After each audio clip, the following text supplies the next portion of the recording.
Today, my remarks will be shorter, my focus narrower, and my message more direct. The Federal Open Market Committee's overarching focus right now is to bring inflation back down to our 2% goal.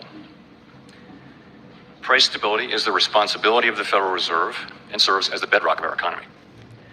Without price stability, the economy does not work for anyone. In particular, without price stability, we will not achieve a sustained period of strong labor market conditions that benefit all. The burdens of high inflation fall heaviest on those who are least able to bear them. Restoring price stability will take some time and requires using our tools forcefully to bring demand and supply into better balance. Reducing inflation is likely to require a sustained period of below-trend growth. Moreover, there will very likely be some softening of labor market conditions.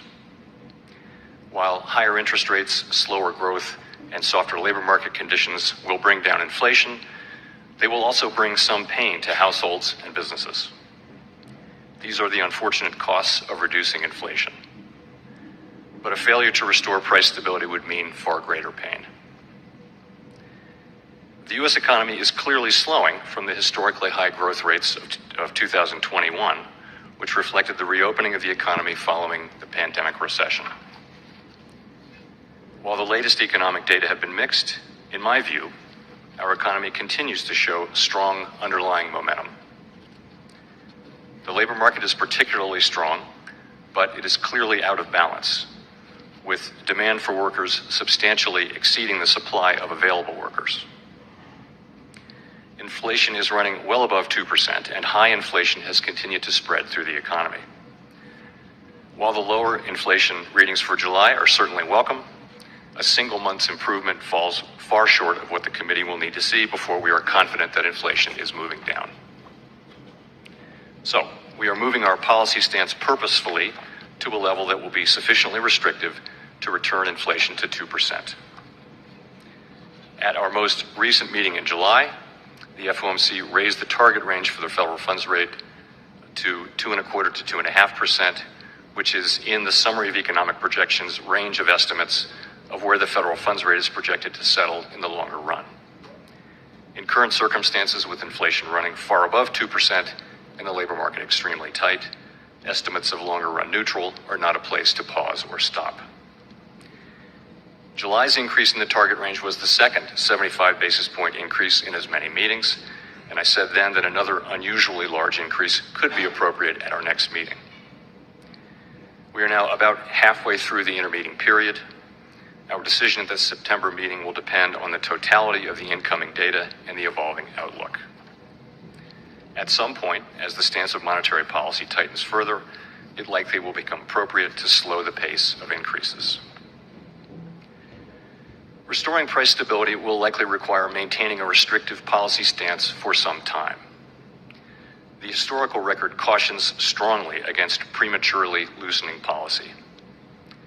Committee participants' most recent individual projections from the June SEP showed the median federal funds rate running slightly below 4% through the end of 2023. Participants will update their projections at the September meeting.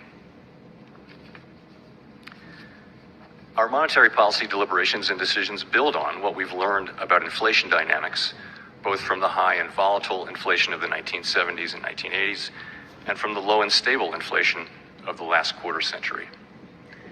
And in particular, we're drawing on three important lessons that I'll highlight.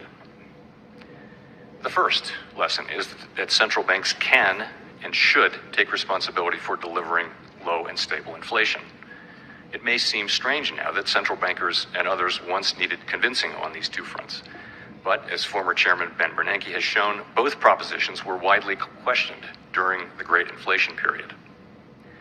Today we regard these questions as settled. Our responsibility to deliver price stability is unconditional. It is true that the current high inflation is a global phenomenon, and that many economies around the world face inflation as high or higher than seen here in the United States. It's also true, in my view, that the current high inflation in the United States is the product of strong demand and constrained supply, and that the Fed's tools work principally on aggregate demand. None of this diminishes the Federal Reserve's responsibility to carry out our assigned task of achieving price stability. There is clearly a job to do in moderating demand to better align with supply. We are committed to doing that job.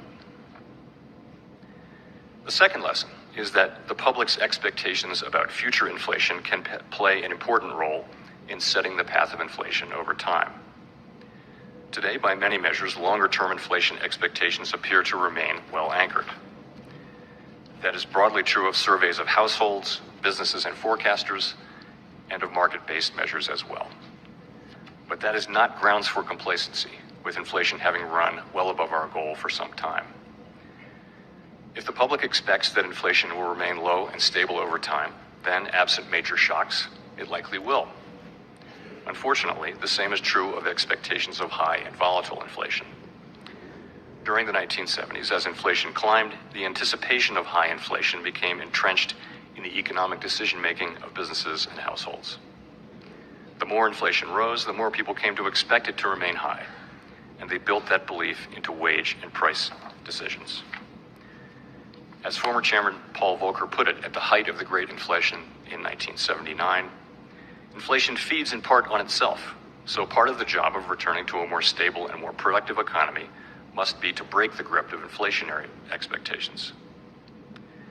One useful insight into how actual inflation may affect expectations about its future path is based in the concept of rational inattention. When inflation is persistently high, households and businesses must pay close attention and incorporate inflation into their economic decisions. When inflation is low and stable, they are freer to focus their attention elsewhere. Former Chairman Alan Greenspan put it this way: for all practical purposes, price stability means that expected changes in the average price level are small enough and gradual enough that they do not materially enter business and household financial decisions. Of course, inflation has just about everyone's attention right now, which highlights a particular risk today. The longer the current bout of high inflation continues, the greater the chance that expectations of higher inflation will become entrenched. And that brings me to the third lesson, which is that we must keep at it until the job is done. History shows that the employment costs of bringing down inflation are likely to increase with delay, as high inflation becomes more entrenched in wage and price setting. The successful Volcker disinflation of the early 1980s followed multiple failed attempts to lower inflation over the previous 15 years. A lengthy period of very restrictive monetary policy was ultimately needed to stem high inflation and to start the process of getting inflation down to the low and stable levels that were the norm until the spring of last year. Our aim is to avoid that outcome by acting with resolve now.